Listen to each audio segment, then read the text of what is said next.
Você já tratou pacientes com acne, rosácea ou eczema que seguem tudo direitinho, mas continuam voltando ao seu consultório? Você vai lá, ajusta a dieta, prescreve medicações tópicas, tenta anti-inflamatório, ácido, imunomodulador e mesmo assim os sintomas insistem em voltar? E se eu te dissesse que o problema pode não estar exatamente só na pele, mas também no intestino? Seja muito bem-vindo, seja muito bem-vinda ao Saúde Sistêmica. Esse é um espaço criado para lançar luz sobre o que a ciência mais atual tem revelado sobre a interconexão entre os sistemas do nosso organismo, com um destaque especial para o papel central que os intestinos exercem nos diagnósticos, sintomas e desfechos clínicos que você vê todos os dias no seu consultório. Eu sou Denise de Carvalho, médica cirurgiã, pesquisadora e apaixonada por transformar conhecimento científico em raciocínio clínico o mais preciso possível e eficaz. E o tema de hoje é dermatologia e disbiose intestinal, a relação essencial para tratar acne, rosácea e eczema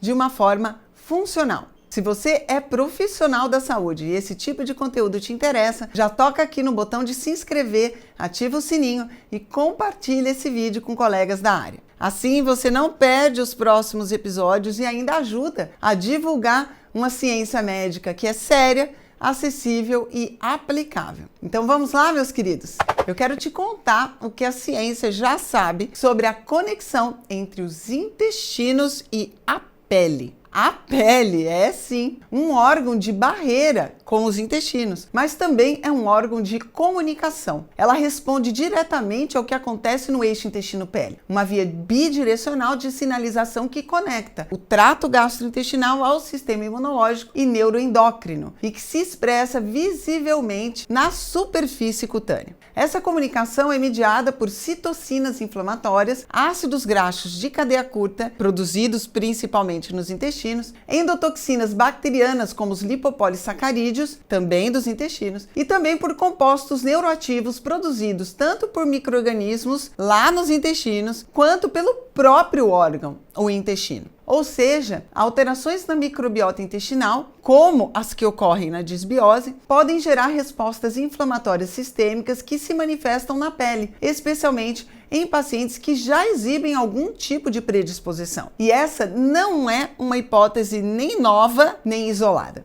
O termo Gut-Skin Axis já é amplamente reconhecido na literatura científica e estudado em doenças como acne, rosácea, dermatite atópica e psoríase. O que antes era visto como uma possível correlação clínica, hoje é sustentado por biomarcadores, modelos fisiopatológicos e, claro, pela prática clínica de que se propõe a olhar o paciente com um sistema integrado. Para você ter uma ideia, um estudo publicado em 2024 no Frontiers in Medicine utilizou uma abordagem de randomização mendeliana e encontrou evidências de uma relação causal entre a disbiose intestinal e o desenvolvimento da rosácea. Esse achado é particularmente importante porque vai além da associação observacional e fortalece a ideia de que o intestino pode sim estar na raiz da inflamação cutânea. Além disso, outro artigo publicado também em 2024 na Frontiers in Immunology analisou o papel de bactérias presentes na pele e nos intestinos no desenvolvimento de doenças dermatológicas, incluindo a rosácea. O estudo reforça a hipótese de que a disbiose intestinal influencia diretamente a composição da microbiota cutânea, modulando a resposta imunológica local. Esses achados reforçam algo que já percebemos na prática. A pele inflamada muitas vezes reflete um intestino também inflamado. Por isso, tratar a pele sem olhar para os intestinos é como pintar uma parede úmida sem consertar o cano que está vazando por trás dela. A mancha pode até sumir por um tempo, mas ela vai voltar.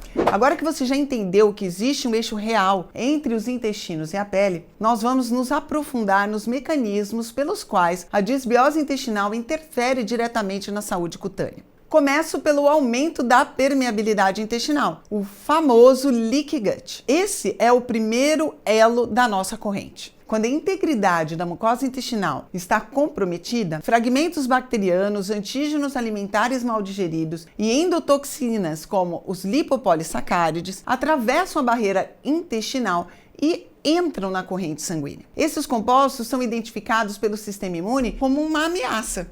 Afinal, não era para eles estarem lá, ativando respostas inflamatórias generalizadas, inclusive nas camadas dérmicas e epidérmicas da pele. É como se o intestino abrisse uma brecha e o corpo inteiro entrasse em estado de alerta. Estamos sendo invadidos. Há também a inflamação sistêmica de baixo grau, um estado silencioso e crônico que leva à ativação de mastócitos, neutrófilos e linfócitos T, com liberação de citoquinas inflamatórias como TNF-alfa, interleucina 6 e a interleucina 1-beta. E adivinha onde essas citocinas também atuam? Na pele.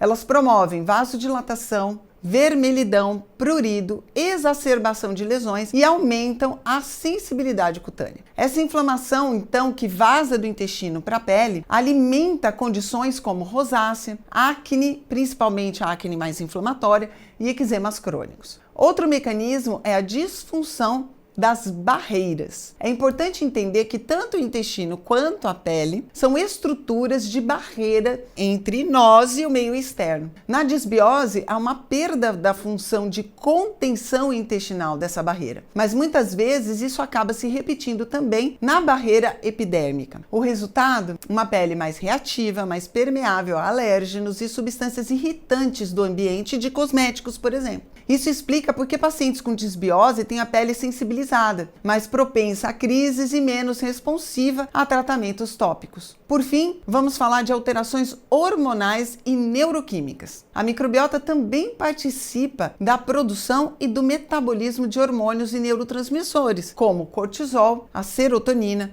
o GABA e a dopamina. Em casos de disbiose, ocorre uma desregulação do eixo intestino-cérebro, o que afeta diretamente a pele por meio de mecanismos neuroimunoendócrinos. Por exemplo, o aumento do cortisol, o famoso hormônio do estresse, piora a inflamação e desequilibra a função das glândulas sebáceas, agravando quadros de acne. Ao mesmo tempo, a redução da serotonina pode interferir na regeneração cutânea e na resposta ao estresse oxidativo. Ou seja, não é exagero dizer que a disbiose intestinal pode estar por trás ou agravando um grande número de doenças dermatológicas. Essa associação não é nova e já é amplamente descrita na literatura. Um capítulo publicado em 2024 pela Springer Nature no livro The Microbiome and the Skin: Clinical Implications traz uma revisão aprofundada sobre o eixo intestino-pele e mostra como a disbiose afeta diretamente a imunidade cutânea. Os autores destacam que a perda da diversidade microbiana intestinal, o aumento da permeabilidade e a ativação do sistema imune inato formam um triângulo patológico que contribui para a manutenção de quadros como acne inflamatória, rosácea e dermatite atópica, especialmente nos casos que são mais refratários ao tratamento. Ou seja, tratar só a superfície nesse contexto é o mesmo que aplicar filtro solar numa lâmpada que está queimada por dentro. E é justamente por tudo isso que a gente discutiu barreiras comprometidas, inflamação sistêmica, alterações hormonais e neuroquímicas, que a disbiose intestinal está fortemente associada a diversas condições dermatológicas crônicas. Vamos olhar agora para os principais quadros que aparecem no consultório e como eles se conectam com os intestinos.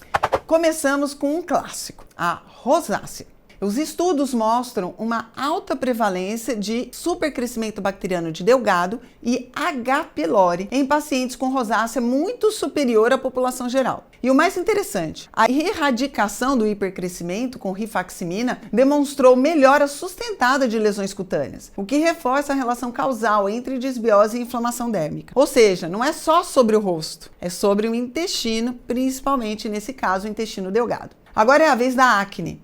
Mais precisamente a acne inflamatória, que também tem ligação direta com a disbiose. Além da já conhecida relação com dietas hiperglicêmicas e ricas em laticínios, a disbiose altera a sensibilidade à insulina e eleva os níveis de IGF-1, o fator de crescimento semelhante à insulina. O resultado disso é o aumento da produção sebácea e proliferação bacteriana local, criando o cenário perfeito para o agravamento das lesões acneicas. E o intestino, nesse caso, atua como regulador hormonal e inflamatório. No caso da dermatite atópica, diversos estudos mostraram que os pacientes têm menor diversidade bacteriana e intestinal e uma maior presença de micro-organismos pró-inflamatórios nessa localização. Além disso, há uma deficiência na produção de ácidos graxos de cadeia curta, especialmente o butirato, que são cruciais para a integridade da barreira intestinal e também para a modulação da barreira cutânea. Sem eles, a pele fica mais vulnerável, mais inflamada, mais permeável a alérgenos e outras substâncias do meio. Chegamos então à psoríase, uma doença imunomediada que também tem sido fortemente associada à disbiose intestinal. Nesses pacientes, nós observamos uma inflamação sistêmica crônica, perda da tolerância imunológica e um padrão alterado de microbiota intestinal. A disbiose amplifica a ativação do eixo da T-helper 17, promovendo a liberação da interleucina 17 e outras citocinas inflamatórias que agravam as lesões psoriáticas. Ou seja, mesmo quando o tratamento tópico ou biológico está correto, a inflamação continua sendo alimentada, porém, com origem no intestino. Esses exemplos mostram que tratar a pele é muito mais do que manipular questões que a gente usa topicamente, como cremes, antibióticos ou imunossupressores. É investigar o ecossistema intestinal como parte ativa da fisiopatologia, principalmente nos casos crônicos, recorrentes ou refratários que você atende no seu consultório. A pele, meus queridos, é a ponta, muitas vezes, do iceberg. E o intestino é aquela base invisível que sustenta tudo, ou vamos dizer assim, sabota o seu tratamento. E diante de tudo isso, vem a pergunta prática. Como eu posso saber no dia a dia quando a pele está gritando por ajuda e, na verdade, do intestino? Essa conexão está tão consolidada que um artigo publicado em 2025 na revista Gut Microbes propôs que um modelo bidirecional entre pele e intestino. Não apenas a disbiose impacta a inflamação cutânea, como alterações na pele, como exposição ao sol, o uso crônico de corticoides, também modulam a composição da microbiota intestinal. Isso mostra que o intestino e a pele conversam o tempo todo. E ignorar essa conversa, essa via de mão dupla, é deixar passar uma oportunidade clínica valiosa para ter resultados melhores no seu consultório. Mas existem sinais clínicos muito claros que podem e devem acender o alerta para uma investigação funcional mais profunda no seu paciente. Veja se você reconhece isso no dia a dia do seu consultório. Pacientes que, além das queixas de pele, têm queixas e sintomas gastrointestinais recorrentes, como distensão abdominal, gases excessivos, constipação crônica ou diarreia intermitente, que convivem com essas queixas há anos, muitas vezes sem nenhum diagnóstico fechado. Piora dos quadros dermatológicos após o uso de antibióticos ou após períodos de estresse intenso. Esses dois fatores são clássicos para desorganizar o ecossistema intestinal e precipitar descompensações de questões cutâneas. Queixas associadas de fadiga inexplicável, cefaleia frequente, alterações de humor ou sono irregular. Tudo isso pode indicar um eixo intestino-cérebro-pele disfuncional. Histórico de múltiplas alergias ou intolerâncias alimentares, além do uso crônico de anti-inflamatórios não esteroidais e drogas inibidoras da secreção ácida, são grandes agressores da mucosa intestinal e da microbiota. Se você ouvir um ou mais desses sinais num paciente com dermatite de repetição, rosácea refratária ou acne, o recado é claro: a pele não é o único órgão envolvido, infelizmente, nesse processo. Esses casos pedem e merecem uma investigação funcional também do intestino, porque quando você expande o olhar e considera o paciente como um todo, os caminhos do tratamento também vão se expandir. E quando esses sinais de alerta aparecem, o que você vai fazer com isso? A resposta não é abandonar o que você faz do ponto de vista dermatológico, mas sim expandir e integrar. Olhar para o intestino não exclui os tratamentos convencionais, jamais, mas os potencializa, os torna mais eficazes, mais sustentáveis e menos frustrantes. Eles são complementares complementares. Tudo começa com uma avaliação funcional, que obviamente vai além da pele. O primeiro passo é uma anamnese detalhada. Você vai investigar não só os sintomas cutâneos, mas também os gastrointestinais, os hábitos alimentares, ou seja, qual a dieta consumida pelo seu paciente, o nível de estresse, a qualidade do sono, o uso repetido de antibióticos, o histórico de infecções e intolerâncias, principalmente alimentares. Esse mapeamento clínico já oferece dicas valiosíssimas. Depois, quando necessário, entram aí os exames complementares, como, por exemplo, a dosagem fecal de zonulina e a dosagem de marcadores inflamatórios gerais, como proteína C reativa, ferritina e VHS, para avaliar a integridade da barreira intestinal. A dosagem de calprotectina fecal como um marcador de inflamação. E o exame coprológico funcional, que revela o perfil da disbiose e orienta intervenções mais precisas. A partir daí, nós entramos com intervenções estratégicas baseadas na melhor evidência disponível, incluindo uma alimentação com uma característica mais anti-inflamatória.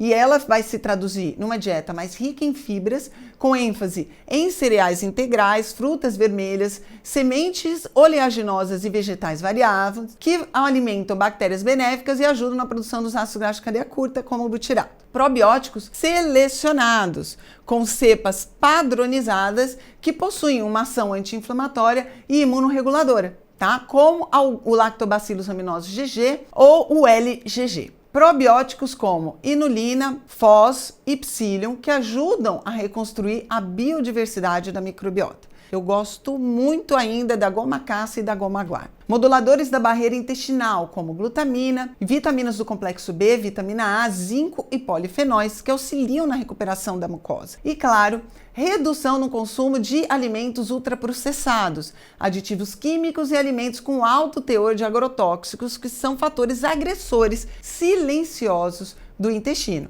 e, por consequência, da microbiota e da pele. Se você chegou até aqui, algo precisa estar muito claro. A pele não está isolada, ela é reflexo, é uma linguagem do nosso corpo e o intestino é um dos grandes emissores desta mensagem. A disbiose intestinal interfere diretamente na inflamação sistêmica, na resposta imunológica e na integridade das barreiras, inclusive da pele. E é por isso que muitas vezes tratar apenas a superfície pode não ser suficiente. Tratar a disbiose pode ser então a chave clínica que faltava para resolver casos dermatológicos crônicos recorrentes ou aqueles que insistem em piorar. E mais, profissionais que integram o cuidado intestinal no raciocínio dermatológico não apenas controlam sintomas, eles tratam a causa, eles mudam o desfecho. Então, se você é dermatologista, nutricionista, médico integrativo ou trabalha com estética e saúde da pele e quer levar seus tratamentos a um novo nível, se inscreva aqui no canal, ativando o sininho para não perder os próximos episódios e compartilhar esse conteúdo com seus colegas. Essa é a maneira mais prática de espalhar a ciência que transforma a prática clínica diária. E agora eu quero saber, você já percebeu essa conexão entre intestino e pele na sua rotina clínica? Como costuma então abordar esses casos? Já tem alguma ideia? Me conta aqui nos comentários. Vamos trocar experiências e construir todos nós juntos uma prática cada vez mais sistêmica, integrada e eficaz. Nós nos vemos no próximo episódio do Saúde Sistêmica. Até lá!